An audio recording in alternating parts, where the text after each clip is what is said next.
pagi hari dia keluar makan. Oke. Nanti pas gelap hari setelah maghrib itu dia masuk lagi. Oke, besoknya keluar lagi ya. Iya. Oke, baik pemirsa, terima kasih Anda masih bersama kami di Bincang Bisnis. Tadi juga saya sempat jalan-jalan keliling bersama Kak Moko dan juga Kak Novia melihat bagaimana lokasi penangkaran dari PT Mahakarya Berkah Mandiri untuk lebah kelanceng ini. Kita akan lanjutkan Kak Moko dan juga Kak Novia mengenai bincang-bincang kita tadi santai ya. Santai masih ya. Walaupun kita mataharinya sudah mulai naik, tapi kita masih semangat untuk ngobrol soal ini. Saya mau mulai dari yang ke belakang dulu deh Kak. Saya mau lihat dalamnya boleh nggak? Dalamnya bisa kita lihat. Saya ambil satu ya, contohnya ya. Boleh yang mana? Oke, ini dia. Ini namanya setup. Ini namanya setup ya. Setup, setup lebah kelanceng. Jadi nih kita buka ya. Oke. Di sini ada koloninya. Ini namanya lebahnya nih koloni. Di sini ada ratu. Ada ratunya. Kebenaran ini kita udah ada yang bertelur ya. Nanti pada saat nanti sampai ke mitra kita, ini udah pas menetas, ini udah mau menetas, koloninya banyak. Jadi kita udah siapkan yang benar-benar sehat pada saat mitra terima, seperti itu. Jadi ini nanti koloni udah cukup lah, udah cukup. Oh berarti nanti akan seperti ini banyak koloninya. Oke. Ini kenapa dipisah dua gini Kak? Jadi di dalam ini kan ada sekatnya. Jadi satu untuk dia perkembangan biakannya buat bertelur dan satu lagi nanti untuk tempat madunya seperti itu. Dia kan terpisah tempat madu dan koloni kayak gitu. Oke. Berarti kalau tempat madu itu terserah sama lebahnya. Iya, biasanya tuh lihat tuh. Ini kan tempat ada madunya nih tuh. Dan ini telur-telurnya di sini. Seperti itu. Oke, berarti dia akan berkembang biak sendiri di dalam setup ini ya. Benar. Oke, begitu pemirsa untuk kondisi dari setupnya akan ada dua sekat di dalamnya segitu ya Kak ya. Jadi dia akan berkembang biak sendiri dalam setup itu. Yang sebelah untuk dia kehidupan sehari-hari gitu ya. Di sebelahnya untuk menghasilkan si madu tadi. Oke, gitu. Terus kita mau nanya soal ini juga sih Kak. Soal saya taruh dulu Kak. Ini Kak. Iya, kasihan. Waduh, maaf, jadi ngerepotin. Oke. Kalau ngomongin soal bunga gitu. Mana sih Kak yang paling disukai si lebah ini? 1, 2, 3 gitu, di rankingin lah. Kayaknya perempuan deh yang lebih suka bunga. Yang lebih tahu soal bunga-bunga ya. Laki-laki lebih suka madu nih. Kalau untuk favoritnya si lebah kelanceng ini pada umumnya sebenarnya bunga berputik itu apa saja. Tapi makanan favorit dia ini matahari, kaliandra, santos, AMP. Seperti belakang ini matahari. Iya. Yang ini santos. Ini seperti contoh bunga santos. Itu makanan favorit mereka.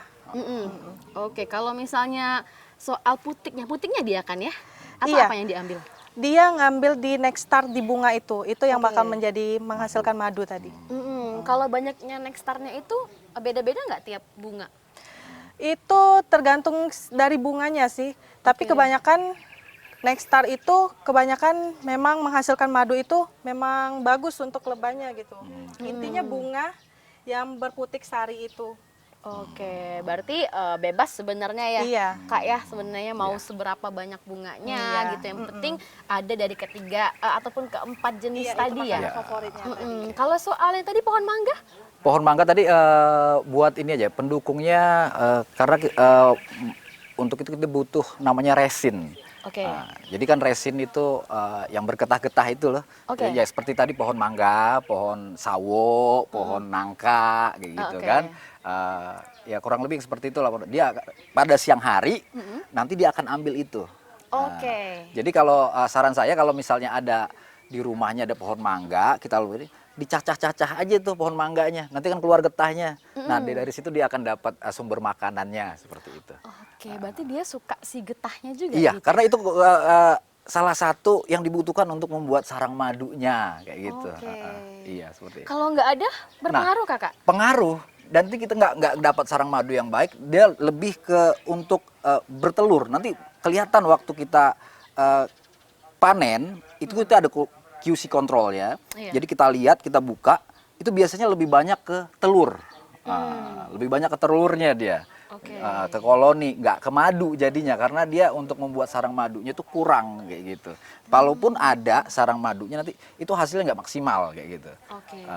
Akhirnya nanti akan kita tangkarkan lagi. Jadi kita harusnya udah panen, kita nggak bisa langsung panen, kita tangkarkan lagi. Jadi 2 kali kerja seperti itu. Jadi kalau pemirsa juga tidak mau bekerja 2 kali Iya. seperti itu ya, Kak Moko, Kak Novia. Kalau dari tadi sudah nonton kita ngobrol-ngobrol juga, benar-benar disiapkan mengenai jarak dari setupnya, Iya, lalu benar. jenis-jenis bunga yang harus ada, vegetasinya, Iya, benar sekali. ada pohon mangga juga tadi untuk Iya. getahnya seperti itu. Kalau misalnya pemirsa mengikuti apa yang sudah kita bicarakan tadi, yang pastinya akan meminimalisasi kerugian dari Iya. para mitra dan juga mini agen dan juga agen seperti Iya, itu ya. Dan benar. kami ingatkan sekali lagi juga untuk pemirsa PAL TV, apabila Anda ingin bergabung menjadi mitra ataupun mini agen dan juga agen, langsung saja hubungi di nomor yang ada di bawah ini. Oke. Seperti itu. Nah, Kak, selain tadi jarak 3 jari untuk tiap setup gitu, apakah jarak untuk si rumahnya ini adakah khusus juga gitu jarak-jaraknya? Iya, idealnya tadi maksimal itu 3 tumpukan ke atas. Oke. Dan ke samping itu 3 jari. Nah, kalau itu kita lakukan dengan benar, insya Allah kita dapat hasil panen yang baik. Dan di samping tadi vegetasi yang cukup Iya, ya, iya. gitu. Meminimalisir angka kematian koloni. Seperti Betul. itu.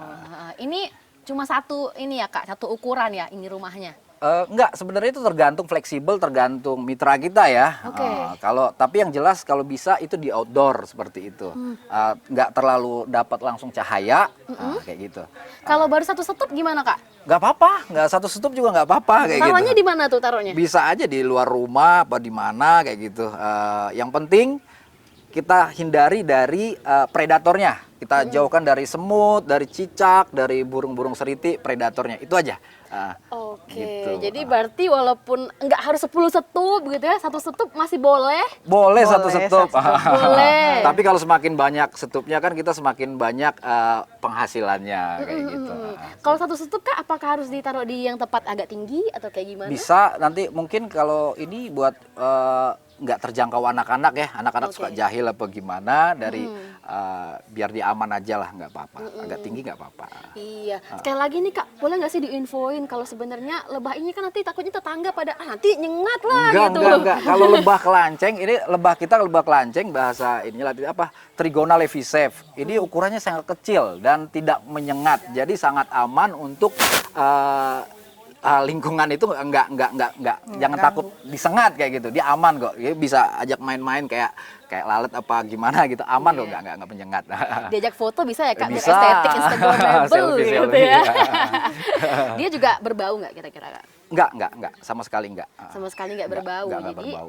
tidak akan mengganggu lingkungan sekitar juga Enggak, seperti itu. ramah aman. lingkungan lah. Ramah lingkungan, Iya, benar. aman juga untuk anak-anak Anak-anak, semuanya iya. gitu Tangga ya. nggak keganggu kok. Nggak diganggu, iya. Kalau kita ngomongin penangkaran ini Kak, jadi kalau misalnya mitra mau taruh di sini boleh juga Kak? Enggak, kalau kita enggak, kita ini untuk penangkaran kita, untuk rehabilitasi kita. Jadi Oke. gini, pasca panen itu enggak semua setup kita itu layak panen.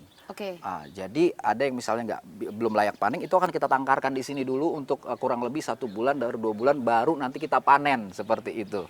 Karena nggak semua mitra kita itu waktu kita panen itu bisa layak panen, seperti itu. Jadi kita tangkarkan ke sini, kita rehabilitasi dulu sini sampai dia umurnya 1 bulan 2 bulan lagi layak panen, baru kita panen seperti itu. Kita ambil madunya. Oke, berarti walaupun sudah diambil dari mitra, tetap ditangkarkan di sini Iya, lagi dulu Iya, seperti itu ya? Seperti itu. Oke, kalau sebelum dikasih ke mitra, gitu Kak, apakah ada penangkaran juga di sininya? Di sini kita ada beberapa site yang ini kan baru yang mau kita pasarkan ke mitra.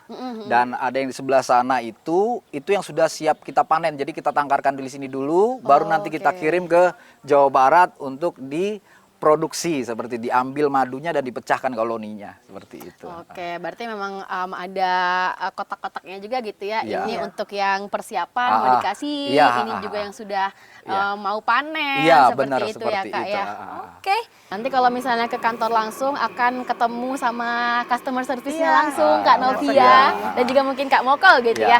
Oke, terima kasih banyak Kak Oke. Moko. Terima Iya, kasih banyak Kak sama-sama. Novia udah jalan-jalan ke Sama-sama. penangkaran Iya, lebah ini. sama-sama. Semoga juga pemirsa PAL TV banyak yang akan tertarik untuk bergabung bersama PT MBM gitu ya untuk ternak lebah ini. Nah pemirsa Pal TV, demikianlah tadi bincang bisnis kita bersama dari PT Mahakarya Berkah Madani mengenai bagaimana potensi dari ternak lebah kelanceng ini, dan juga bagi pemirsa di rumah yang ingin mengikuti ataupun mendaftar menjadi mitra dari PT Mahakarya Berkah Madani bisa langsung menghubungi nomor di bawah ini.